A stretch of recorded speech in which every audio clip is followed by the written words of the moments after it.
আমাৰ ভৰিত বহুত হাজাৰ নাৰ্ভ আছে আৰু সেই নাৰ্ভ গোটেই আমাৰ শৰীৰৰ পৰা ব্ৰেইনলৈকে কানেক্টেড কিছু নাৰ্ভ যদি ক'ৰবাত ব্লক হৈ আছে আমি গম নাপাওঁ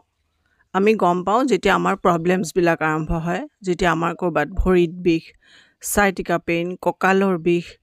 পিঠিৰ বিষ ৰাজহাড়ডালৰ বিষ এনেকুৱা ধৰণৰ বিভিন্ন হাত ভৰিৰ বিষ এনেকুৱা ধৰণৰ বিভিন্ন বিষ হ'লেহে আমি গম পাওঁ যে আমাৰ বিষ হৈ আছে কিন্তু আমাৰ ৰুট কজটো আমি তাৰ নাজানো যে আমাৰ নাৰ্ভ কিছুমান আমাৰ ব্লক হৈ থাকিব পাৰে সেই বন্ধ হৈ থকা নাৰ্ভবোৰ যদি খোল খাই যায় আৰু যদি আপোনাৰ সকলো বিষৰ প্ৰব্লেম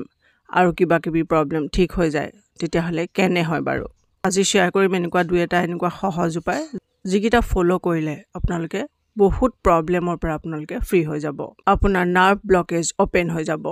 আপোনাৰ যিমান পুৰণা কঁকালৰ বিষ ভৰিৰ বিষ আঁঠুৰ বিষ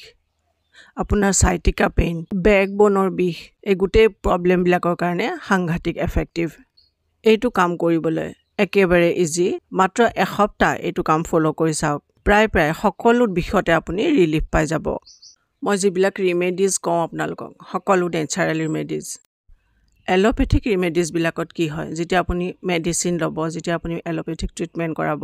আপোনালোকে সকলোৱে জানে যে তাৰ ছাইড এফেক্ট থাকে মই যিবিলাক ৰিমেডিজ কওঁ